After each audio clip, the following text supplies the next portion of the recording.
नमस्कार, स्वागत छ कार्यक्रम समय वैशाख 12 2072 मा। जब प्राकृतिक विपद हुन्छ त्यतिखेर रेस्क्यु टिमको निकै ठूलो भूमिका रहन्छ। वैशाख 12 मा गएको भूकम्पमा पनि राष्ट्रिय तथा अन्तर्राष्ट्रिय रेस्क्यु टिमले धेरैको उद्धार गरे।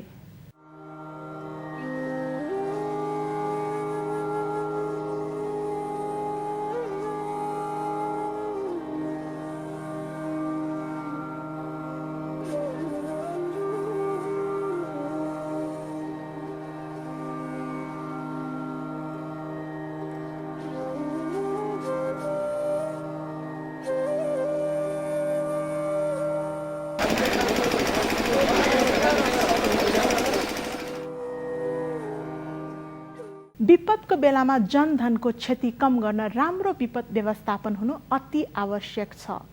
यस्तो आपतकालीन अवस्थामा आपतकालीन सेवामा तल्लीन रहेका फायर फाइटर्स, एम्बुलेन्स सेवा जस्तोको निकै महत्त्वपूर्ण भूमिका रहेको हुन्छ र आजको कार्यक्रममा हामी यसैसँग सम्बन्धित रहेर कुराकानी गर्नेछौँ। र कार्यक्रममा सबैभन्दा पहिला तपाईको लागि लैजाँदैछौँ हामी एकैछिन ओकायामा स्थित फायर डिपार्टमेन्टतर्फ। Okayama Nishi fire station disaster prevention सेन्टरले वी प्रोटेक्ट योर लाइफ भन्ने नारासहित दक्ष जनशक्तिको साथ विपद तथा आपतकालीन सेवा प्रदान गर्दै आइरहेको छ। मानवीय आपतकालीन सेवा प्रदान गर्न यहाँका कर्मचारीहरू 24 घण्टा तयार रहेको देखिन्छ।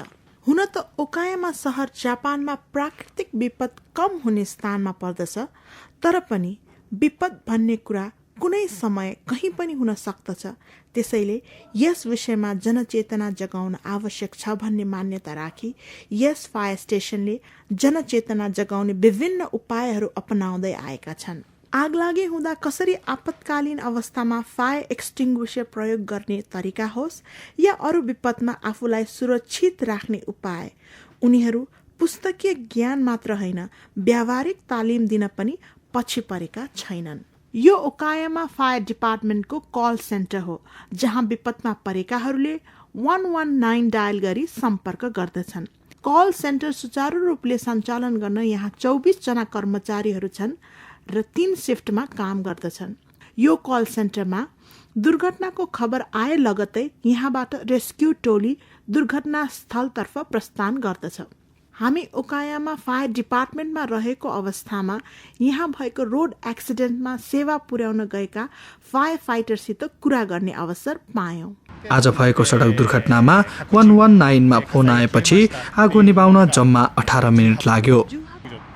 यो काममा मान्छेको जीवन बचाउन पाउने काम भएकोले नै म यो काममा लागेको हुँ। मानिसको जीवन बचाउन पाउँदा अत्यन्तै खुसी लाग्छ।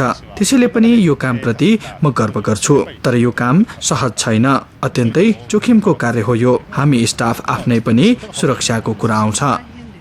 ओकायामा फायर स्टेसनले ओकायामा मात्र होइन विपदमा पर्दा ओकायामा बाहिर पनि आफ्नो रेस्क्यु टोली पठाउँदै आएको छ। यो फायर स्टेसनमा रेस्क्युको लागि प्रयोग हुने उपकरणहरूको विषयमा अनुवादक अर्चना श्रेष्ठ जोशीको सहयोगमा जानकारी लियौँ। यो जुन यो फर्स्ट चाहिँ होइन, हामी जुन स्टाफहरू छ, जो मान्छे हामी रेस्क्यु गर्न जान्छ, उहाँहरूलाई बचाउने, उहाँहरूको सेफ्टीको लागिको इक्विपमेन्ट हो।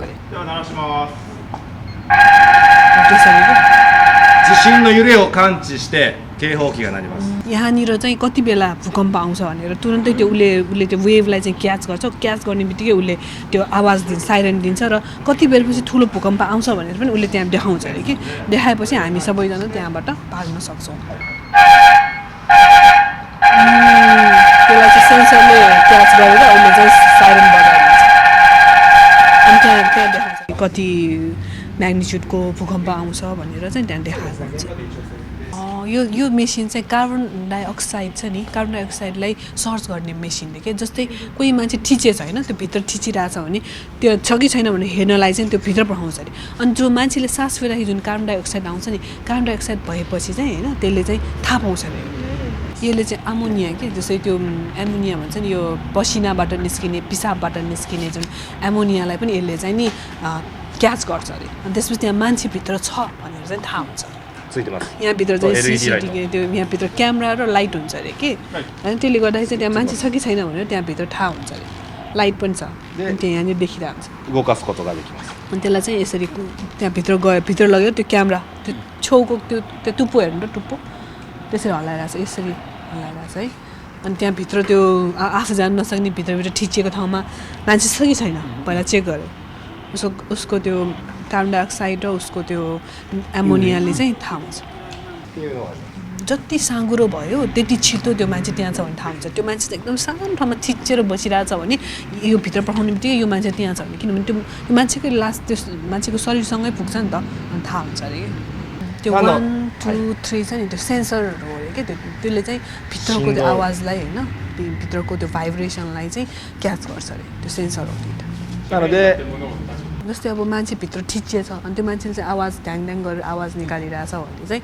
त्यो कुरा चाहिँ यसले चाहिँ त्यो आवाजलाई चाहिँ त्यसले सेन्सरले क्याच गर्छ कि जस्तै अब यो यसरी फैलाएर राख्छ होइन अनि त्यसपछि त्यो आवाज क्याच गर्न खोज्छ होइन गर्दाखेरि 1 नम्बरमा मान्छे छ भने चाहिँ त्यो आवाज ठुलो सुनिन्छ त्यसलाई चाहिँ बिस्तारै बिस्तारै कहाँ छ त भनेर त्यसलाई उनीहरूले यो यसरी चलाउँदै जहाँ बढी आवाज आइरहेछ यहाँ चाहिँ मान्छे छ भनेर चाहिँ उनीहरूले पिन पोइन्टबाट थाहा पाउँछ अरे कि अनि यहाँबाट चाहिँ अब त्यो मान्छे छ भने थाहा पाएपछि यहाँबाट आवाज पठाउनु मिल्छ अरे कि तपाईँ ठिक हुनुहुन्छ भनेर यहाँबाट आवाज पठाउनु मिल्छ अनि त्यो चाहिँ नि रियलमा गर्छु भित्र छ होला अब जस्तै म तल फ्रीमा छ होइन यसरी गरेपछि मैले चाहिँ यहाँबाट सुन्छु होइन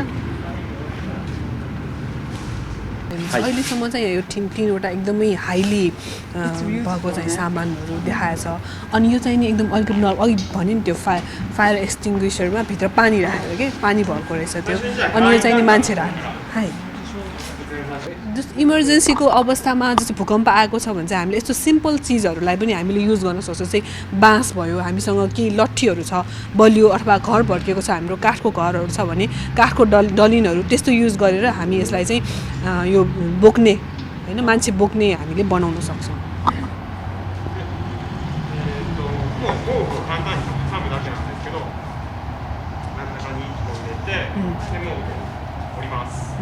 र यसमा पनि यसरी यो काठको यो र अनि यो चाहिँ नि हाम्रो ब्ल्याङ्केट त्यहाँ वरिपरि पाउने ब्ल्याङ्केटलाई हामीले युज गरेर यसरी दुईवटा भित्र राख्छौँ र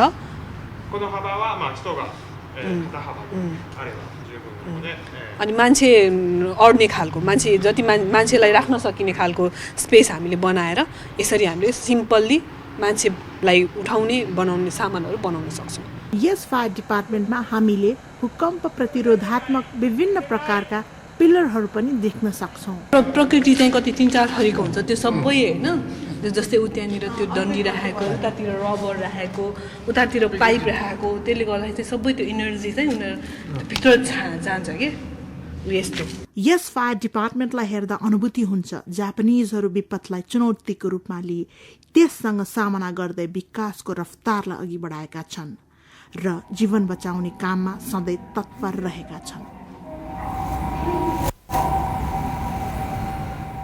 यो प्रस्तुतिपछि हामी कार्यक्रममा कुराकानी गर्नेछौँ नेपालको फायर डिपार्टमेन्टको विषयमा साथसाथै नेपालको एम्बुलेन्स सेवाको पनि त्यसको लागि हामीले छलफल गर्न हाम्रो स्टुडियोमा निम्ति आएका छौँ जुद्ध बारू नियन्त्रण कार्यालयका प्रमुख किशोर कुमार भट्टराई र नेपाल एम्बुलेन्स सेवाका कार्यकारी सदस्य डाक्टर प्रदीप वैद्य यहाँहरू दुवैजनालाई हार्दिक स्वागत छ धन्यवाद अब कुराकानीको सुरुवात चाहिँ किशोर कुमार भट्टराईज्यूबाट गरौँ विशेष गरी वैशाख 12 को भूकम्प आइरहँदा जुद्ध बारुद यन्त्रको कार्यालय र त्यस मातहतका तपाईँहरू कर्मचारीहरूले के गर्दै हुनुहुन्थ्यो कहाँ हुनुहुन्थ्यो र त्यसपछि के गर्नुभयो भूकम्पले चाहिँ बढी क्षति गरेको एरिया बसन्तपुर एरिया हो हामी चाहिँ त्यही नजिकै पनि हाम्रो बिल्डिङ थियो र हामी पनि त्यो भूकम्पको चाहिँ धक्काबाट हाम्रो बिल्डिङ पनि अछुत रहेन हाम्रो बिल्डिङ पनि चाहिँ कोल्याप्स भएर हामी बस्न नहुने त्यो बिल्डिङमा बस्न नहुने अवस्थामा अहिले हामीले चाहिँ जस्ताको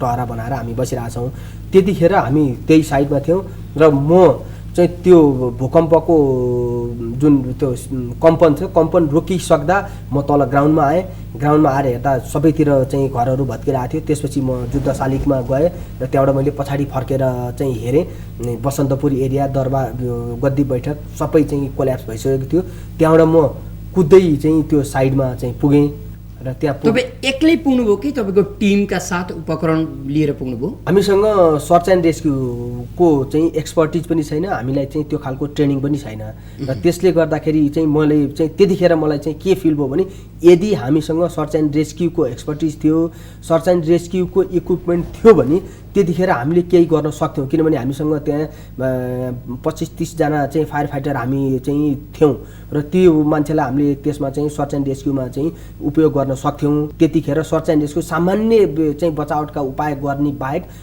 एउटा प्रविधि ट्याक्टिक्स एन्ड टेक्नोलोजी युज गरेर गर्नुपर्ने जुन एउटा रेस्क्यु वर्क थियो त्यो चाहिँ हामीले गर्न सकेनौँ। डाक्टर साहब, अब नेपाल एम्बुलेन्स सेवा सञ्चालन गरिरहनु भएको छ, यो साङ्गठनिक रूपमै होइन? विशेष गरी अब यो कुनै सरकारी निकाय पनि होइन, तपाईँहरू जस्ता समाजसेवी प्रबुद्ध व्यक्तिहरूको स्वविवेकले गर्नुभएको काम। हामी कहाँ एम्बुलेन्स भनेपछि बिरामीलाई ल्याउने, हस्पिटलदेखि हस्पिटलसम्म लाने मात्रै सोचाइ राखिन्छ। वैशाख 12 को भूकम्प आइरहँदा तपाईँहरूले एम्बुलेन्सको प्रयोग कति गर्न पाउनुभयो र कस्तो अवस्थामा कसरी काम गर्नुभयो त्यो अवस्थामा? यसपालि भूकम्पमा स्वास्थ्य मन्त्रालयले हामीलाई रिक्वेस्ट गरे एम्बुलेन्स चाहियो भने, किनभने जुन चाहिँ हेलिकप्टरबाट लिएर आएको पेसेन्टहरू थियो नि त्यो एयरपोर्टमा के देख्यो भने डाक्टर साहबहरूले त्यहाँ पहिला ल्याएपछि अब अरू एम्बुलेन्सहरू पुगेछ, उनीहरूको त्यो रेस्क्यु गर्नलाई स्पाइनल लिफ्ट गर्ने ट्रली थिएन। त्यो नहुँदाखेरि मान्छेलाई अरू मान्छेले जस्तै उठाएर यसको चारवटा हात खुट्टा समातेर एम्बुलेन्समा राख्नु लगेछ। अनि बाहिरको मान्छे डक्टरले पनि सोयो भने त भएन, मान्छे सबभन्दा पहिला ट्रमा हुने चाहिँ स्पाइनल इन्जुरी हुने, हेड फ्र्याक्चरहरू हुने, त्यसमा यसरी लग्नु त भएन भनेपछि हामीलाई कल गरेपछि हाम्रो एम्बुलेन्स चाहिँ 4वटा एम्बुलेन्स त्यहाँ पुगेछ। उनीहरूको सबैको स्पाइनल ऊ छ, हाम्रो इएमटी ट्रेन म्यान पावर छ, उनीहरू सबैले जुन चाहिँ रेगुलर इन्टरनेसनल नर्सबाट अहिले यहाँसँग कति छन् एम्बुलेन्स? अहिले 5वटा एम्बुलेन्स छ, काठमाडौँमा एउटा चितवनमा छ। हजुर, अब भूकम्पको बेला पहिलो पटक यो महाविपद भनौँ न, यो महाविपदमा यहाँहरूले खोजेको जस्तो काम गर्न पाउनुभयो? एकदमै हामीले जुन चाहिँ भने नि इएमटी भएर ट्रेन भएर हाम्रो इक्विपमेन्ट युज गरेर ट्रान्सफर गर्न सक्ने चाहिँ हाम्रो एम्बुलेन्समा थियो। अनि स्वास्थ्य मन्त्रालयले एयरपोर्टबाट सबै ट्रान्सफर हाम्रोबाट भएको थियो। यो 12औं यन्त्र अथवा अग्नि नियन्त्रणसँग एम्बुलेन्स सेवाको यस्तो खालका सङ्घ संस्थाको सहकारी कतिको हुनसक्छ? यो हुनै पर्ने, यो हुन सक्छ होइन कि हुनै पर्ने कुरा। पुलिस, बाढ नियन्त्रण र हाम्रो एम्बुलेन्स चाहिँ तिनैवटा र अरू कन्ट्रिजमा भयो भने एउटा नम्बरमा 911 भनेर अमेरिकामा गऱ्यो भने एम्बुलेन्स, पुलिस र यो फायर ब्रिगेड सँगसँगै जान्छ, प्याकेजमै हुन्छ, कल हुन्छ। अहिले पनि आजकलको जमानामा इन्टरनेटको कनेक्सन र यो आइटीको उमा सबै एउटै कोठामा बस्नुपर्ने छैन।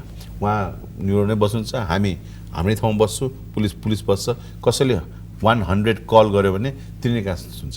जहाँ फायर ब्रिगेड पुगेपछि त्यहाँ इन्जुरी नहुने भने चान्सेस 99%। त्यो भयो भने एम्बुलेन्स नभएको कसरी काम गर्छ? पुलिसहरू कहीँ पुग्यो भने केही प्रब्लम भयो भने त इन्जुरी भने एम्बुलेन्स पुग्नु पर्यो सँगै, नभए पछि गएर उहाँले फोन गर्नु भने त धेरै टाइम लाग्ने भयो। डाक्टर साहबले भनेको जस्तो यो तीनवटै निकायको समन्वयकारी भूमिकालाई निर्माण गरेर सजिलो गरी सेवा दिनका लागि केही पहल गरिया छ आजसम्म? फायर एन्ड रेस्क्यु सर्भिस चाहिँ हामीले प्रोभाइड गर्छौँ। अब फायर एन्ड रेस्क्युको लागि आवश्यक पर्ने इक्विपमेन्ट, म्यान पावर चाहिँ हामीसँग छ र यो प्यारामेडिक जुन एम्बुलेन्स सर्भिस छ यसलाई चाहिँ अब अहिले डाक्टर साहबहरूको चाहिँ संस्थाले चाहिँ उहाँहरूले चाहिँ सञ्चालन गरेर आउनु भएको छ। इभन यो चाहिँ इनफ छैन र पनि चाहिँ उहाँहरूले चाहिँ कम्तीमा प्रयास गरिरहनु भएको छ, केही सर्भिस त भइ नै रहेछ। र यो खालको चाहिँ प्यारामेडिक सर्भिस चाहिँ हाम्रो आगलागी भएको साइडमा जाँदा चाहिँ त्यहाँ भिक्टिमहरू हुन्छ, क्याजुअलिटिजहरू हुन्छ, तिनीहरूलाई चाहिँ हामीले पानी हानेर आगो निभाएर मात्र हाम्रो दायित्व चाहिँ सकिँदैन। अहिलेसम्म त यहाँहरूले गरेको त्यही त हो नि। अहिलेसम्म हामीले आगलागी हुन्छ त्यहाँ अब आगोले डढेर घाइते भएको मान्छेलाई छोड्ने, आगो नियन्त्रण गरेर फर्किने, तपाईँको काम त्यति भइरहेछ अहिले? त्यो ठ्याक्कै तपाईँले भने जस्तो त छैन।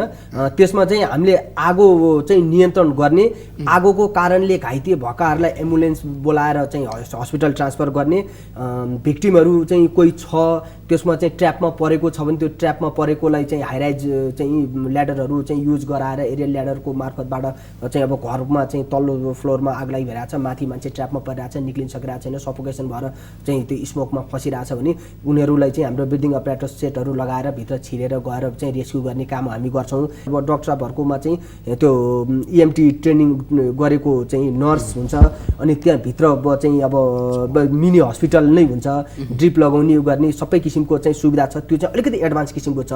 यदि त्यो चाहिँ हामीसँग हुने हो भने त्यसको पर्फर्मेन्स बेटर पर्फर्मेन्स चाहिँ हामीले गर्न सक्थ्यौँ। र अब विकसित देशहरूमा चाहिँ एम्बुलेन्ससँग प्यारामेडिक टिम पनि हुन्छ र चाहिँ तपाईँको फायर ब्रिगेडको चाहिँ फायर कलमा चाहिँ उसले चाहिँ उसलाई के सेवा चाहिएको हो, तपाईँको प्यारामेडिक टिम चाहिँ चाहिएको हो अथवा चाहिँ फायर सर्भिस अथवा चाहिँ रेस्क्यु सर्भिस चाहिएको हो, त्यो तिनवटामा उसलाई के चाहिएको हो त्यो चिज चाहिँ फायर ब्रिगेडले चाहिँ डिस्प्याच गर्छ। अहिले चाहिँ डाक्टर साहबहरूले पनि भर्खर चलाउँदै हुनुहुन्छ। हामीले चाहिँ यो विषय चाहिँ हामीले चाहिँ यसमा काम गर्दा र यसबाट चाहिँ एउटा लेसन लर्न गरेर हामीले पनि दमकलको आवश्यकता चाहिँ महसुस गरेर हाम्रो एपेक्स बडी काठमाडौँ महानगरपालिकालाई चाहिँ मैले एउटा प्रपोजल पनि पेश गरिसकेको छु।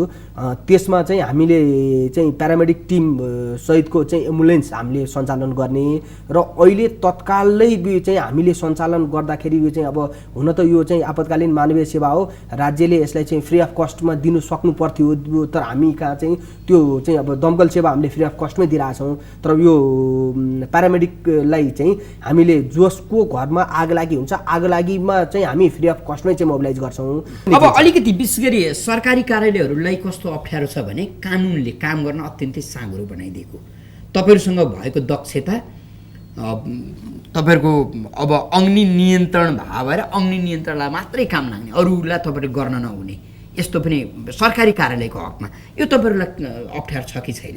यसमा चाहिँ अब जस्तो हाम्रो म्यान्डेट जुद्ध बारुद नियन्त्रण कार्यालय काठमाडौँको चाहिँ म्यान्डेट भनेको अग्नि नियन्त्रण सेवा हो।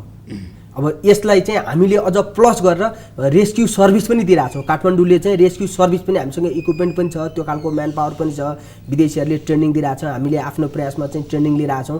त्यसले गर्दा चाहिँ हामीले केही हदसम्म फायर एन्ड रेस्क्यु सर्भिस पनि हामीले चाहिँ प्रोभाइड गरिरहेछौँ। र अब त्योभन्दा बाहिरको चाहिँ उसमा जाँदाखेरि काम गर्नलाई चाहिँ सोसाइटीलाई हुने किसिमको चाहिँ एउटा सोसियल काम गर्नलाई त कसैले रोक्ने कुरो भएन, गरिन्छ। तर आफ्नो चाहिँ जुन एउटा म्यान्डेट छ त्यो म्यान्डेटभन्दा बाहिर गएर काम गर्दै गर्दा भोलि मलाई तोकिएको जुन म्यान्डेट छ त्यो म्यान्डेटमा चाहिँ काम गर्न सकिएन भने त फेरि त्यहाँ क्वेसन उठ्न सक्छ। त्यसले गर्दा आफ्नो क्षेत्रभन्दा बाहिर गएर काम गर्ने रहर भन्दा गएर गर्दाखेरि आफूलाई तोकिएको काममा चाहिँ टाइममा रेस्पोन्स गर्न सकेन भने किन भएन भन्ने त्यो एक्ज्याक्टली जस्तो अब अन्य देशहरूमा कस्तो हुँदो रहेछ भने यो अग्नि नियन्त्रण गर्ने कार्यालयहरू अरू काममा पनि काबिल हुने, रोड एक्सिडेन्ट भयो त्यहाँ पनि उनीहरू रेस्क्युका लागि जान सक्ने, अरूमा पनि हामी कहाँ त्यस्तो बनाउन त सकिन्छ। अब यसमा चाहिँ म तपाईँलाई अलिकति यसमा प्रश्न पारिहाल्नु। विकसित देशहरूमा फायर फाइटर भनेको सम्पूर्ण डिजास्टरको चाहिँ फर्स्ट रेस्पोन्डर हुन्छ। हामी कहाँ चाहिँ तपाईँको अहिले बाढी पहिरो गयो भने त्यहाँ को जाने, पहिला आग लागि भयो भने तपाईँको आग लागि भयो भने फायर फाइटर जान्छ, जुद्ध बारुद नियन्त्रण कार्यालय जान्छ, सक्यो। त्यहाँ अरू एजेन्सी बिस्तारै जाँदा भयो। फर्स्टमा चाहिँ हामी पुग्छौँ, हामी गएर काम गर्छौँ, त्यसपछि चाहिँ हामीले हाम्रो आफ्नो साधन स्रोतले भ्याएन भने अरू चाहिँ कन्सर्निङ लाइन एजेन्सीहरूलाई हामीले कम्युनिकेट कन्सर्न गर्छौँ र हामी सबै मिलेर चाहिँ त्यहाँ काम गरेर हुन्छौँ। अब अरूको आवश्यक परेन, हाम्रो चाहिँ एक्सपर्टिजले नै भ्यायो भने हामीले चाहिँ त्यो नियन्त्रण गर्छौँ, फर्किन्छौँ। भनेपछि फायर ब्रिगेड चाहिँ सम्पूर्ण चाहिँ डिजास्टरको चाहिँ फोकल चाहिँ फर्स्ट रेस्पोन्डर हुनु पर्यो एउटा। र अब त्यो चाहिँ सम्पूर्ण डिजास्टर भनेपछि तपाईँले भनेको कुराहरू त्यसमा पर्यो। तपाईँको चाहिँ ल्यान्डस्लाइड पनि त्यसैमा चाहिँ भयो, तपाईँको फ्लड पनि त्यसैमा हुन्छ, भल्क्यानिक इरिप्सन भए पनि तपाईँको चाहिँ त्यसमै पर्यो, फायर रेस्क्यु यो सम्पूर्ण यसमा पर्छ। तपाईँको इभन रोड कोलिजनको पनि चाहिँ रोड ट्राफिक एक्सिडेन्टलाई पनि फायर फाइटरले चाहिँ रेस्पोन्स गर्छ। इभन तपाईँको चाहिँ कसैलाई चाहिँ हार्ट एट्याक होला जस्तो भयो, हार्टमा चाहिँ पेन भयो भने उसले फायर ब्रिगेडलाई फोन गर्छ, फायर ब्रिगेडले प्यारामेडिकल चाहिँ टिमको एम्बुलेन्स पठाइन्छ र त्यहाँबाट त्यो पेसेन्टलाई हस्पिटल ट्रान्सफर गरिन्छ। तर हामी कहाँ चाहिँ फायर फाइटरलाई चाहिँ एउटा चाहिँ यो अलिकति सबै विपदको चाहिँ फर्स्ट रेस्पोन्डरको रूपमा चाहिँ पनि हेरिएन, त्यो बनाउनुपर्छ भन्ने कुरो पनि सोचेन एउटा। अब तपाईँलाई म एउटा कुरो चाहिँ जानकारी गराइदिइहाल्नु, अहिले पनि हामी कहाँ नेपालभरि फायर ब्रिगेडको चाहिँ एउटा संस्थागत चाहिँ डेभलपमेन्ट भएको छैन। हाम्रो चाहिँ अब काठमाडौँ फायर ब्रिगेड सेपरेटली अपरेसनमा छ, ललितपुर, भक्तपुर, त्यसै गरी अरू जिल्लामा सबै आफ्नो किसिमले हुन्छ। यसको चाहिँ एउटा मेकानिजम, एउटा फायर डिपार्टमेन्ट राखेर एउटा चाहिँ अम्ब्रेला अर्गनाइजेसन बनाएर त्यसको चाहिँ च्यानलबाट चाहिँ सबै चाहिँ सञ्चालनमा आउने र अनि यो फायर ब्रिगेडको चाहिँ अग्नि नियन्त्रकहरूको लागि छुट्टै ऐन कानुन नियम हुनुपर्ने त्यस्तो केही पनि छैन। यो त सबै राम भरोसेमा मात्रै चलिरहेछौँ हामी। यो चाहिँ बिना नियम कानुन चासो दिएन। अब यसमा चाहिँ फायर फाइटर भनेर म अहिले तपाईँले चाहिँ मलाई चाहिँ एउटा फायर फाइटरको रूपमा चाहिँ यहाँ प्रस्तुत गरिरहनु भएको छ। मेरो काम चाहिँ फायर फाइटिङ नै हो, म फायर फाइटिङ नै गरिरहेको छु, तर म अर्को सेवाको मान्छेलाई ल्याएर फायर फाइटिङमा गरिरहेको छ। त्यसको लागि चाहिँ छुट्टै ऐन कानुन नियम त राज्यले बनाउनु पर्यो। यसबाट चाहिँ हामी चाहिँ विपद व्यवस्थापन कार्यालयहरू चाहिँ कति चाहिँ प्रायोरिटीमा छौँ भन्ने किसिमको चाहिँ कुरो देखिन्छ। यहाँहरूले नेपाल एम्बुलेन्स सेवा सञ्चालन गर्दा मुलुकमा कुनै बेला महाविनाशकारी भूकम्प पनि आउन सक्छ अथवा प्राकृतिक ठुला ठुला विपदहरू पनि आउन सक्छन्, यसकारण पनि यस्ता खालका सेवा चाहिन्छन् भन्ने सोचेर सुरु गर्नुभएको हो कि सामान्यतया एम्बुलेन्स चाहिन्छ सबै मान्छेलाई, यो अप्ठ्यारोमा परेका मान्छेहरूलाई आवश्यक हुन्छ, यसकारण सुरु गरौँ भन्नुभयो? सुरु गर्नुभयो। हामीले त पहिला जनरली पनि अहिले पनि कसैलाई सन्चो भएर बिरामी भयो भने पाटनबाट लिएर आउँदाखेरि थापाथलीको ब्रिजमा मैले 4टा एम्बुलेन्स 20 मिनट कुरिरहेको देखेको थिएँ। त्यसमा यहाँ ड्राइभर हुन्छ, मानव चाहिँ पछाडि कोही पनि छैन, बिरामी त्यसै बसिरहेको हुन्छ। त्यो राम्रो कि हाम्रो EMT सेवा भने त्यहाँ पुगेर पेसेन्टलाई स्टेबलाइज गरेर ड्रिप सिप ल्याएर एम्बुलेन्सभित्रै ट्रिटमेन्ट गरेर औषध दिँदै, आजकल इन्टरनेट छ, हामीले अहिले गर्न लागेको छौँ, कम्युनिकेसन डक्टरसँग कम्युनिकेसन गरेर यो औषध देऊ भनेर दिएर त्यहाँ राख्न सक्यो भने हस्पिटलसँग पुग्ने कि त्यहाँ हस्पिटल नपुगेसम्म त्यो बिचमा मऱ्यो भने मऱ्यो भनेर छाड्ने। तपाईँको प्राथमिक उपचार एम्बुलेन्स भित्रै हुने भयो? रेगुलर होइन, एम्बुलेन्स होइन, त्यहाँ अन साइटमै उहाँले घरमै पुग्नुपर्छ। घरमा हामी गएर पहिला स्टेबलाइज गर्छौँ होइन। कसैलाई हार्ट एट्याक भयो भने त्यसलाई यो ट्याक्सीमा राखेर हस्पिटल पुऱ्याउनु जेलमा 15 मिनट लाग्ला, त्यो त्यसमा मरिसकेको हुन्छ। यहाँ चाहिँ घरमै पुगेर स्टेबलाइज गरेर हामीले ड्रिप सिप ल्याएर औषध दिएर राखेर एम्बुलेन्समा लगुन्जेलमा पनि स्टेबलाइज गरेर लग्ने चाहिँ सबभन्दा राम्रो कुन चाहिँ होला, त्यो त भन्नै नपर्ने कुरा। त्यसले त्यो एम्बुलेन्स सर्भिसमा EMT हुनुपर्ने एकदम राम्रो कुरा। अर्को कुरा चाहिँ उहाँले भने अलिकति मेरो कहाँ फरक मत छ भने आफ्नो स्पेसियालिटी हुन्छ, उहाँको बाह्र नियन्त्रणको एक्सपर्टिज हो। एम्बुलेन्स त्यहाँ राख्यो भने मेडिकलको त्यो कम्युनिकेसनको त्यो एउटा कुरा एम्बुलेन्समा राखेर प्रब्लम होइन कि। एम्बुलेन्स राख्नलाई अहिले अघि हामी कुरा हेरेँ, एम्बुलेन्स दिने मान्छे थुप्रै छ, त्यो मेन्टेन गर्ने र त्यो पछिको फलोअप नि यति गाह्रो छ कि अब फेरि गाह्रो छ। त्यसैले सबभन्दा राम्रो अहिले हाम्रो कन्सेप्ट के छ भने बारनेन्द्रको सबै स्टाफलाई मेडिकल फर्स्ट रेस्पोन्डर भन्ने कोर्स दिने, जस्तै आजकल आर्मी पुलिसले गरिरहेछ। उहाँहरू सबभन्दा पहिला पुग्ने नि उहाँ नै हो, हामी त पुग्न सक्दैन। उहाँ पुग्दाखेरि उहाँले बचाएर ल्याएर अर्को टिम, उहाँकै टिमहरूले मेडिकल फर्स्ट रेस्पोन्ड गर्नुहुन्छ। त्यसपछि हाम्रो एम्बुलेन्स चाहिँ मेडिकलै स्पेसलाइज मेडिकल टिमहरू त्यहाँ पुगेर उहाँलाई सपोर्ट गर्ने, बुझ्नु भएन?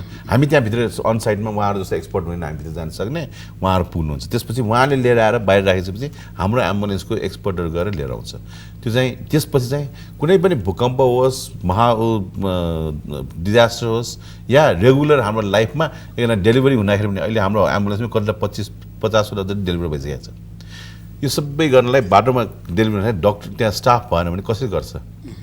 त्यसको लागि हामीले एम्बुलेन्स सुरु गरेर अब यहाँले अघि पनि चर्चा गर्नुभयो जस्तो बारुण यन्त्र सुरक्षा निकाय र एम्बुलेन्स सेवा, यो तीनवटै निकायको समन्वय, यसका लागि नेपाल सरकारसँग केही यहाँहरूले समन्वय गर्ने अथवा त्यस्तो सहकारी गर्ने प्रस्ताव लिएर जानुभयो? हामी चाहिँ स्वास्थ्य मन्त्रालय भएको हामी मेडिकल भएको स्वास्थ्य मन्त्रालय हामीले चाहिँ त्यही प्रपोजल राखेको 100 गर्दाखेरि हेर्नुहोस् न, तपाईँलाई यदि ट्राई गर्नुहोस् है, एकदम आफ्नो कोही रिलेटिभ एकदमै सिरियसली इन्जरी हुँदाखेरि या रगत बगिरहेको छ या फेन्ट हुँदाखेरि तपाईँ 100, 101, 102, 3 कल गर्न खोज्छ, कति प्रब्लम छ मैले आफूले भोगेको छु। त्यसैले एउटा कल गर्ने साथ नै तिनीहरूलाई सुन्नुभयो भने जसलाई कल गरे पनि कुन चाहिँ इम्पोर्टेन्ट छ, एम्बुलेन्सको सुन्यो भने एम्बुलेन्स पुग्नुपर्ने, फायर भयो भने फायर पुग्नेसँगै पुलिस भन्ने, त्यो चाहिँ हामीले स्वास्थ्य मन्त्रालयबाट हामीले कल गरिरहेको छौँ यस्तो हुनुपर्छ भनेर। अब हाम्रो पनि पहुँच त्यहाँसम्म पुगेको छैन, हामीले मिनिस्ट्रीमा पनि कुरा गरेर, होम मिनिस्ट्रीमा पनि कुरा गरेको थियौँ अस्ति, डिजास्टरको फलोअप हुँदाखेरि चाहिँ यस्तो हुनुपर्छ नेपालमा, गभर्मेन्टले ओनरसिप लिनु पऱ्यो एम्बुलेन्सको यसको बारण यन्त्रको। बट यो त सजिलो हो नि होइन, तपाईँहरूलाई पनि अलिकति काम गर्न सजिलो हुने नेपाल सरकारले यो ढङ्गको नीति ल्याइदियो भने त अझ प्रभावकारी हुने भयो नि। अनि यो त चाहिँ तपाईँको यो आपतकालीन मानवीय सेवा हो र यो यस्तो धेरै चर्चा गरेर धेरै चाहिँ वर्कसपहरू गरेर अनि त्यसबाट चाहिँ एउटा निचोड निकालेर यसो गर्नुपर्ने रहेछ भन्नुपर्ने कुरो पनि हुनु एकदम यो सामान्य कुरा हो। यो चाहिँ आपतकालीन मानवीय सेवा जनताको चाहिँ घर डढ्दै गर्दा जनतालाई आगोले पोल्दै गर्दा पानी हालिदिने कुरो छ र जनतालाई चाहिँ घाइते हुँदा चाहिँ एकदम आपत परेको बेलामा एम्बुलेन्सले बोकेर एउटा हस्पिटलसम्म ट्रान्सफर गरिदिने कुरा छ। त्यस्तो धेरै ठुलो कुरो होइन, मात्र यसमा चाहिँ राज्यले चाहिँ यसलाई चाहिँ दिने प्राथमिकता जुन एउटा प्रायोरिटी छ त्यो प्रायोरिटीको मात्रै चाहिँ अभाव देख्छु म यसमा। यस्तो हो चाहिँ हामी जस्तो चाहिँ एक्सपर्टले यसो गर्दै यसो गरिदिनुपर्छ यसो हुनुपर्छ भनेर भन्ने विषय हो जस्तो मलाई लाग्दैन। हामीले चाहिँ यो भर्खरको चाहिँ जुन वैशाख 12 को भूकम्प छ यो भूकम्पबाट केही चाहिँ लेसन लर्न पनि गरेका छौँ। यस्तो हामी कहाँ चाहिँ अब भूकम्पको यो हुन्छ त्यो हुन्छ भनेर विभिन्न किसिमको चाहिँ कुराहरू बेला बेलामा आउँथे, तर त्यस्तो किसिमको अनुभव हामीले चाहिँ यस्तो ठुलो किसिमको गरेका थिएनौँ र त्यसले गर्दा चाहिँ हामी आज कुरा गर्ने अनि भोलि बिर्सिने भएको थियौँ भने अहिले त हामीले अनुभव पनि गऱ्यौँ। त्यसले यहाँनिर जस्तो नि अब जुद्ध बारुद यन्त्र अथवा नेपालको अग्नि नियन्त्रण यस्ता कार्यालयहरू यति महाविपदको बेला काम गर्नका लागि कति काबिल रहेछन्, कति सक्षम रहेछन्, कस्तो अनुभव? अब यसमा चाहिँ अब म चाहिँ काठमाडौँ जुद्ध बारुद यन्त्र कार्यालयको प्रमुखको हिसाबले हामीसँग भएको यन्त्र उपकरणहरू चाहिँ हामीसँग ओल्ड क्लासकै छ र अब मैले चाहिँ काठमाडौँ एउटा राजधानीको मात्र कुरा गरेर भएन। तपाईँको हामीसँगै जोडिएको ललितपुरमा गएर हेर्नुहोस्, तपाईँ भक्तपुरमा गएर हेर्नुहोस्, त्यहाँको जुद्ध बारुद यन्त्र कार्यालयहरूको चाहिँ हविगत चाहिँ एकदम नाजुक छ र अब त्योभन्दा बाहिर चाहिँ मफसलतिर गएर हेर्नुभयो भने त तपाईँले धेरैतिर दमकलै छैन। अहिले आगलागीका घटनाहरूबाट चाहिँ एकै ठाउँमा चाहिँ 40वटा 50वटा घरहरू चाहिँ गयो भन्ने कुरो हामीले न्युजमा सुनिरहेछौँ। भनेपछि तपाईँको चाहिँ भक्तपुरमा भएको एउटा चाहिँ दमकल छ त्यो पनि एकदम मोडिफाइड एकदम ओल्ड त्यो चाहिँ दमकल छ, त्यो फायर साइडमा पुग्छ कि पुग्दैन। अब इभन हामीसँग पनि त्यस्ता अब चाहिँ सबै एकदम राम्रा दमकल छैन, हामीसँग पनि पुराना केही दमकलहरू छन्। भने मैले भन्न खोजेको या जोड्न खोजेको चाहिँ के भन्दा हामीलाई चाहिँ अग्नि नियन्त्रण गर्ने कार्यालयहरूले काम गर्ने चाहिँ त्यसको एक्सपर्टहरू त होला नि, तर काम गर्ने त यन्त्र उपकरणले हो भनेपछि त्यो यन्त्र उपकरण त हामीलाई चाहिँ उपलब्ध हुनु पर्यो। डाक्टर साहब अब वैशाख 12 को घटनाले एम्बुलेन्स सेवा हामी कहाँ कमजोर रहेछ अथवा होइन ठिकै रहेछ, जस्तै विपदमा पनि काम गर्न सकिँदो रहेछ, कस्तो अनुभव दिलायो? हाम्रो एम्बुलेन्स 5 त थियो त्यो बेला, 5वटा राम्रोसँग काम गरिरहेको थियो, भ्याइ नभए काम गरिरहेको थियो। त्यसपछि पनि अहिले काम गरिरहेको छ। यहाँहरूलाई त्यो बेला अरू 20वटा अरू 25वटा एम्बुलेन्स भइदिएको भए कति राम्रो हुन्थ्यो भन्ने लाग्यो कि लाग्यो? त्यसको लागि चाहिँ कसो पनि सबै कुरा हामीले पनि गर्न सक्दैनौँ। एम्बुलेन्समा राखेर भनेको चाहिँ साह्रै थोरै रहेछन् हामीसँग एम्बुलेन्स भन्ने भयो, त्यो मानिन्छ। र अर्को कुरा चाहिँ हामी कहाँ नेपालमा काठमाडौँमा एम्बुलेन्स नभएको होइन, उहाँले भने जस्तो क्राइटेरिया अनुसार नपुग्ला, तर एम्बुलेन्स थिए। र अर्को चाहिँ कुनै हस्पिटलमा राम्रो सिसियु टाइपको एम्बुलेन्स पनि छ कार्डियाको भएको, त्यस्तो पऱ्यो भने हामीले कोअर्डिनेट गरेर सबैलाई इन्भल्भ गरेको भए सबैलाई हामी चाहिँ एटलिस्ट 20वटा एम्बुलेन्स मजाले रेडी गर्न सक्थ्यो। जस्तै अस्ति सार्कमा हामीले 20वटा रियल गुड एम्बुलेन्सहरू सप्लाई गरेर हामीले हाम्रो आफ्नो राखेँ, अरूको पनि हस्पिटलको सबै इन्भल्भ गरेर राख्दाखेरि चाहिँ त्यो त अब हामीलाई प्लान गर्ने टाइम थियो, प्लानिङका लागि। एक्ज्याक्टली, डिजास्टरमा पनि जहिले पनि प्लान गर्नै पर्छ हामीले।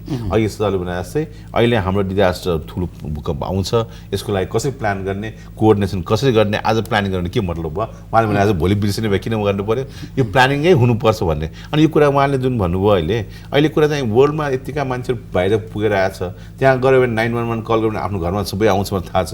यहाँ नेपालमा किन नगर्ने भनेर मैले पनि प्रश्न गर्छु कि किन हाम्रो गर्नुपर्ने कुरा नगर्ने? एउटा सिम्पल कुरा, एकजना पेसेन्टलाई हस्पिटलमा पुर्याउने, हेर्नुहोस् हस्पिटल पुगेपछि म्यानेज गर्ने अर्को कुरा हो, तर प्री हस्पिटल केयर भन्छ नि कति इम्पोर्टेन्ट छ विचार गर्नुहोस्। अस्ति सबै भूकम्पबाट सबै हेलिकप्टरबाट लिएर आउँदाखेरि सबै टिचिङ हस्पिटल लिएर आयो। हामी कहाँ मान्छेहरू बढ्दै गयो, काम गर्ने गाह्रो भयो। हामीले के गरेँ, ट्रियाज गरेँ, एम्बुलेन्समा त्यही पहिला हेर्ने सार्ने यो कहाँ कुन स्पेसलाइजको उहरू, त्यो प्री हस्पिटल केयर भन्छ जुन चाहिँ भनिन्छ नि, त्यो चाहिँ हस्पिटलभन्दा पनि इम्पोर्टेन्ट हो कि प्री हस्पिटल केयर भन्ने। डाक्टर यहीँनिर यो वैशाख 12 को भूकम्पमा तपाईँहरूले सेवा दिइरहँदा प्री हस्पिटल केयरका कारण मान्छे बाँचेकै त्यस्ता केही घटनाहरू छन्? त्यो स्पाइनल इन्जुरीहरूको मोस्ट प्रब्ली हामीले गरेर सेभ भयो होला, किनभने हाम्रो स्कुप भने यसो गरेर लगेर पेसेन्टलाई उठाउनु जुन चाहिँ छ नि त्यो नहुँदाखेरि चाहिँ मान्छेलाई 4वटा हात खुट्टाले गर्दाखेरि तपाईँको स्पाइन के हो होला विचार गर्नुहोस् न, खाँटी त्यसो गर्ने कन्ट्रोलै थिएन।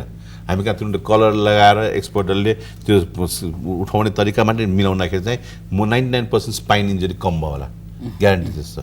यहाँले अघि हामीसँग ओल्ड क्लासका इक्विपमेन्टहरू छन् भन्नुभयो, ती प्रयोगमा आछन्? अब यस्तो हामीसँग भएका इक्विपमेन्टहरू अब डे टु डे जुन फायर हुन्छ त्यसमा चाहिँ हामी दमकलहरूको युज गर्छौँ, त्यो त अब सबैतिर छ, त्यो चाहिँ हामीले प्रयोग गर्छौँ। अब यो अलिकति विशेष किसिमका चाहिँ औजार उपकरणहरू त्यो विशेष किसिमका घटनाहरूमा चाहिँ युज गरिन्छ। सकेसम्म चाहिँ हाम्रो प्रिपेयर्डनेस छ, हामीले चाहिँ त्यस्ता चिजहरूलाई प्रयोग गर्न नपरोस् हाम्रो कामना, र कहिलेकाहीँ चाहिँ अब हामीले प्रयोग गर्न पर्ने अवस्था त्यस्ता घटनाहरू भएपछि हामीले प्रयोग गर्छौँ। र ती त्यस्ता इक्विपमेन्टहरू फ्रिक्वेन्टली दमकल जस्तो चाहिँ युज हुँदैन, तर हामी कहाँ त्यो विशेष खालका औजार उपकरणहरू हामीले प्रयोग गरेका छौँ। अब सामान्यतया काठमाडौँको बस्तीलाई हेर्ने हो भने, पुराना बस्तीहरूको अवस्था हेर्ने हो भने त्यहाँ दमकल छिर्न सक्दैन।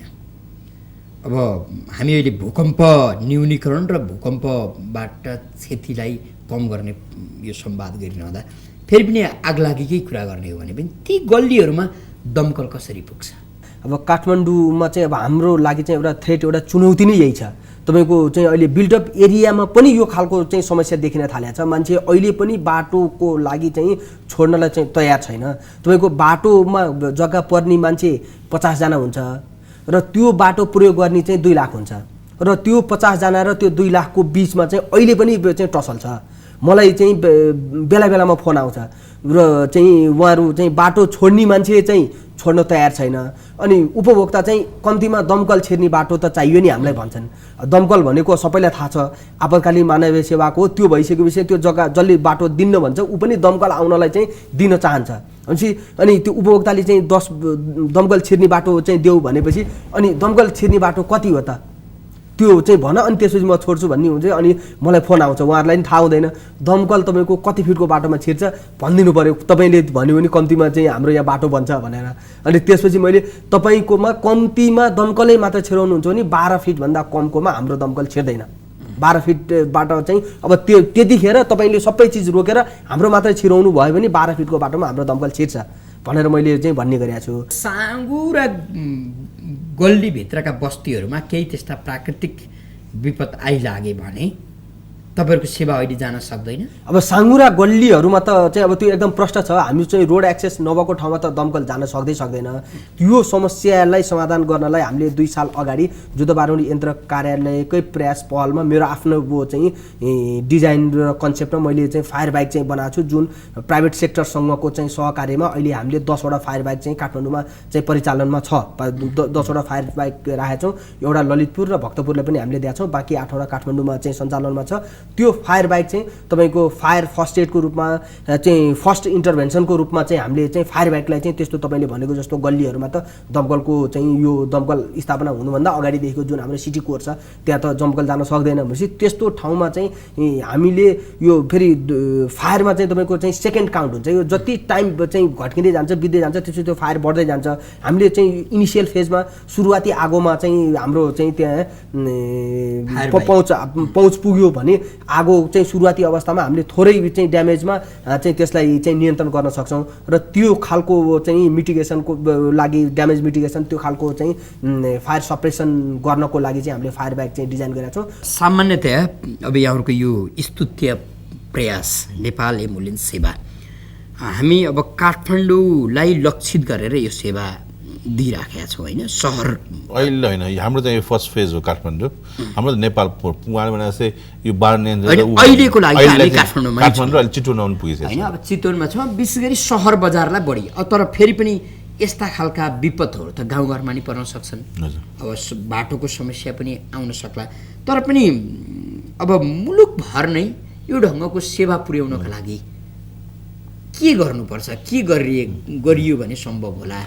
यहाँहरूको योजना के छ? सरकारको सहयोग समर्थन कस्तो छ? हामीले गर्न सक्ने कुरा र हामीले सरकारसँग मिलेर गर्न सक्ने कुरा के छ भने सरकारले यो आफ्नो लिनु पर्यो प्रायोरिटी, किनभने जनतालाई सेवा दिनु त उहाँको काम हो नि त। हामी टेक्निकल मान्छे हो, हामीले उहाँलाई एक्सपर्टाइज गर्छौँ। अहिले पनि हामीले बनाएको कुरा लिनुहोस्, नेपाल एम्बुलेन्स सर्भिस सरकारले चलाउने भए हामी दिन्छौँ, त हामी चाहिँ सपोर्ट गरिदिन्छौँ, टेक्निकली सपोर्ट गरिदिन्छौँ भनेको छौँ।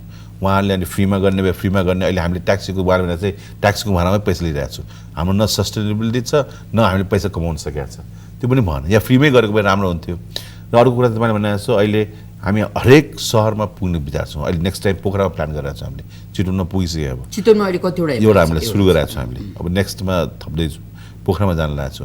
नेक्स्ट चाहिँ अहिले हेली एम्बुलेन्स भनेर हेलिकप्टरले तपाईँले भने चाहिँ गाउँमा भयो भने अहिले मान्छेहरूले धेरै अवेरनेस ल्याइरहेछ। टिचिङ हस्पिटलमा धेरै जस्तो अहिले हेलिकप्टरबाट ट्रान्सफर गरिन्छ। त्यस्तो गरेर हामीले एउटा कोअर्डिनेसन गर्न लागेको छु एउटा उहरूसँग, उनीहरू पनि हेली एम्बुलेन्स चलाउँछ। त्यहाँ पनि EMT हामीले ट्रेन गर्छौँ। अर्को चाहिँ उहाँले भने चाहिँ गल्ली गल्लीमा मोटरसाइकल एम्बुलेन्सहरू वर्ल्डमा चलाइरहेको छ, त्यो पनि हामीले गर्न खोजिरहेको छौँ। यसो गऱ्यो भने चाहिँ पुरा नेपालमा एउटा डिस्प्याच तपाईँले 1 अब अघि भने 100 अहिले 102 हो, 102 कल गर्नुभयो भने कहीँबाट पनि हाम्रो एम्बुलेन्स नियरेस्ट त्यहाँ पुऱ्याइन्छ हामीले। र पुगेर मान्छे एम्बुलेन्स पुग्नु होइन कि कुरा, एम्बुलेन्स पुगेर त्यो अन साइटमा जहाँ तपाईँको घर छ त्यहाँ तपाईँलाई सेवा दिने, पहिला मेडिकल सेवा दिने, त्यसपछि बाटोमा आउन्जेलमा अर्बनमा अब 20 मिनट लाग्ला, 1 घन्टा लाग्ला, त्यो चाहिँ राम्रोसँग सेवा दिएर आउने, मेडिकल सेवा दिएर अनि हस्पिटल पुगेपछि ट्रान्सफर। डाक्टर साहबले के बुझाउन खोज्दै हुनुहुन्छ भने एम्बुलेन्स जानु बिरामी ल्याउनु ठुलो कुरो भएन, त्यो ट्याक्सीले पनि ल्याउला, तर प्री हस्पिटल केयरिङ चाहियो। त्यसका लागि 102 इम्पोर्टेन्स हो कि त्यसको टेक्निकल स्टाफ भएको मान्छेहरू। डाक्टर साहब, अब सजिलो गरी तपाईँहरूलाई मान्छेले कसरी खोज्ने, तपाईँहरूको सेवा कसरी ल्याउने? हामीलाई 102 मा कल गर्नु भने काठमाडौँ जहाँ पनि पुग्छ। एनी टाइम तपाईँ भन्नुहोस्, 102 हाम्रो डिस्प्याच हुन्छ। उहाँले चाहिँ हाम्रो अहिले ठाउँमा तपाईँले मान्छेले खोजेको कति समयमा एम्बुलेन्स हाम्रो सबैभन्दा जस्तै अहिले 6 ठाउँमा राखेको छ हामीले। रिङ रोडमा राखेको छ हामीले ठाउँमा, जस्तै गौशालामा एउटा छ, हाम्रो त्रिपुरेश्वरमा छ, कहीँ पऱ्यो भने सबैभन्दा नजिक हामी पठाउँछौँ। भएन भने चाहिँ नेक्स्टमा अर्को हामी तुरन्त नजिकको हामी पठाइदिन्छौँ। अर्को चाहिँ अहिले हामी GPS सिस्टमहरूमा राख्न लागेको छौँ। त्यो भयो भने चाहिँ हाम्रो कहाँ छ नजिक कहाँ पुग्छ त्यसलाई डाइभर्ट गर्न सकिन्छ। भट्टराजी, अब सामान्यतया मान्छेको गुनासो नि एम्बुलेन्सलाई बोलाएको 1 घन्टा भइसक्यो, आग लागि भएको 1.5 घन्टा भयो, आउँदैन एम्बुलेन्स, यो बारुण यन्त्र नआइदिएका कारण आगो बढाइ छ। 1 घन्टा अघि खबर गरेको बारुण यन्त्रलाई 1.5 घन्टा भयो, आउँदैन भन्छन्। तपाईँहरू चाहिँ ठ्याक्कै घटना थाहा पाएको कति समयमा घटनास्थलमा जाने तपाईँहरूको त्यो एक खालको अफिसियल प्लानिङ हुन्छ? तपाईँले चाहिँ जुन कुरो भनिरहनु भएको छ त्यो चाहिँ सम्भवतः मैले चाहिँ सुनेको छैन। यो अब दमकल चाहिँ आपतकालीन मानवीय सेवा हो, यसमा चाहिँ एकदम डेडिकेटेड चाहिँ एकदम हाई एलर्टमा चाहिँ हाम्रो चाहिँ ड्युटीहरू चाहिँ बस्या हुन्छ। र त्यसले गर्दा हाम्रो चाहिँ एउटा अफिसियल स्ट्यान्डर्ड छ, तपाईँको फायर कल रिसिभ गरेको 2 मिनटमा हाम्रो अफिसबाट दमकल डिस्प्याच हुन्छ। विदिन 2 मिनट्समा न्यु रोडभित्र जुन हाम्रो दमकल चाहिँ फायर ब्रिगेडमा हाम्रो भएको दमकल न्यु रोडको हाम्रो बिल्डिङबाट बाहिर निक्लिन्छ। अब कुरा रह्यो new road to fire site, new रोडको हाम्रो बिल्डिङबाट तपाईँको जुन फायर साइट छ त्यो फायर साइटको जुन दूरी छ त्यो दूरी त हामीले गुडेर तय गर्नुपर्छ। भनेपछि अब त्यो चाहिँ दूरीमा चाहिँ हाम्रो बसको कुरो रहेन। त्यसमा चाहिँ तपाईँको ट्राफिक जामको चाहिँ प्रब्लम हुनसक्छ, अनम्यानेज्ड वायरहरू बाटोमा चाहिँ अब सबै हाइवेमा त दौडिँदैन, भित्र जाँदाखेरि तारहरू अव्यवस्थित किसिमको हुन्छ। आज हिजोसम्म ठिकै थियो, आज बिहान चाहिँ त्यो टेलिफोनको डक्टिङको नाममा खनिरहेको हुन्छ। हिजोसम्म ठिक थियो, अस्ति गयो फेरि त्यहाँ तपाईँको खानेपानीको नाममा खनिरहेको हुन्छ। अब पहिले खबर आएको 2 मिनटमा यहाँहरूलाई कानुनी प्रावधान परेको अप्ठ्यारो त्यो व्यवधान परेको त छैन? छैन, हाम्रो काम मेडिकलमा मेडिकल काम गर्ने हो। हाम्रो एम्बुलेन्स हुनुपर्ने एम्बुलेन्स छ। एउटा प्रब्लम के छ भने एम्बुलेन्सको quality, quantity, standards of care यिनीहरू सबै राखेको छैन। र अहिले बाहिर गएर मेडिकल पर्सनलहरूले कुनसम्म औषध दिन सक्ने सबै त्यो 100% क्लियरिटी छैन। तर हाम्रो हेल्थ एसिस्टेन्टले काम गर्ने, नर्सले काम गर्ने गरिरहेको छ। एउटा कुरा उहाँले भनेको कुरामा एउटा के छ भने हामी पनि बाहिर हेर्दाखेरि चाहिँ फायर ब्रिगेडमा एम्बुलेन्स चाहिँ मिक्स नगर्नुहोस्। उहाँले भनेको छ कोअर्डिनेसन कस्तो हुनुपर्छ भने उहाँलाई एकदमै कन्ट्री वाइड फायर ब्रिगेडको एकदम चिप्रा चलाउनु पर्ने भयो। हामीलाई चाहिँ एम्बुलेन्सको एउटा पुरा एम्बुलेन्स सर्भिसै गभर्मेन्टले उ गरेर टेक्निकल चाहिँ सपोर्ट जहाँबाट आओस् न, बाहिरबाट होस्, हाम्रै टेक्निकल होस् राखेर चलाउनु पऱ्यो। पुलिस राम्रो होस्, तिनटाको कोअर्डिनेसन राम्रो गर्ने आफ्नो आफ्नो स्पेसियालिटीको आफ्नो अर्को स्पेसलमा हामी नजाने अनि आफ्नो काम गर्नलाई चाहिँ एकदम उहाँले भने जस्तो आफ्नो काममा उहाँ टेक्निकल एकदम इम्पोर्टेन्ट र उहाँले मेडिकल फर्स्ट एसेसमेन्ट गर्नै पर्छ हरेक फायर फाइटरले मेडिकल रेस्पोन्स गर्नै पर्छ अनि हामी डक्टरको हाम्रो काम चाहिँ हाम्रो टेक्निकल स्टाफलाई हामीले ट्रेन गर्ने भएकोले एम्बुलेन्स चाहिँ हामी चलाउँछौँ फायर ब्रिगेडमा म पनि जापानबाट ट्रेन भएर आएको हो त्यसमा चाहिँ तपाईँको चाहिँ जस्तै दमकल र एम्बुलेन्स सँगै बसिया हुन्छ त्यसपछि चाहिँ तपाईँको 119 मा जापानको 119 मा आउँछ त्यसपछि चाहिँ त्यो उसले चाहिँ सोध्छ त्यहाँ फेरि पुलिस चाहिँ प्यारामेडिक र दमकल मात्रै हुन्छ जापानमा उसलाई प्यारामेडिक एम्बुलेन्स चाहियो फायर सर्भिस चाहियो सोध्छ त्यो दुईटामा जे आवश्यक पर्छ त्यही नै जान्छ र जुन त्यसको लागि चाहिँ इएमटी चाहिँ ट्रेन्ड चाहिँ उहरू नर्सहरू हुन्छ त्यो मेल नर्सहरू पनि हुन्छ त्यसमा र त्यो चाहिँ फायर सर्भिस अन्तर्गत नै यो चाहिँ त्यो जो मेडिकल लाइनमा पढेको मान्छेहरू नै फायर फाइटरमा भर्ना भएको हुन्छ र उहाँहरूलाई चाहिँ त्यसमा चाहिँ राखेर चलाइन्छ डिफ्रेन्ट टाइपको म पनि जापानबाटै पढेर हैन ठिक छ डिफ्रेन्ट टाइप तर कोर्डिनेसन उहाँले भनेको छ एउटा कुरा के छ भन्ने नि कसले के काम गर्नु भन्दा पनि आफ्नो आफ्नो काम चाहिँ राम्रोसँग गरौँ र गभर्मेन्टले यसपालि लिनु पऱ्यो कि यो अर्थक्वेक पछि बुझ्नु पऱ्यो नेक्स्ट टाइम आउँदाखेरि चाहिँ हाम्रो पुलिस उहाँको फायर ब्रिगेड र एम्बुलेन्स सर्भिस तिनैवटा एउटा सक्षम एउटा 100 गर्ने साथ नै कल आएर मान्छेले बचाउन सक्यो भने that will be best system अहिले सुरु गरौँ न पोलिसी बिस्तारै हामी डेभलप गर्ला पोलिसी अर्को डिफ्रेन्ट यहाँहरू दुवैजनालाई हामी धेरै धेरै धन्यवाद दिन्छौँ यसका साथसाथै कार्यक्रम समयबाट हामी सबैले बिदा लिने समय भइसकेको छ अर्को हप्ता यसै समय तपाईँ समक्ष उपस्थित हुने नै छौँ त्यतिन्जेलसम्मको लागि बिदा दिनुहोस् नमस्ते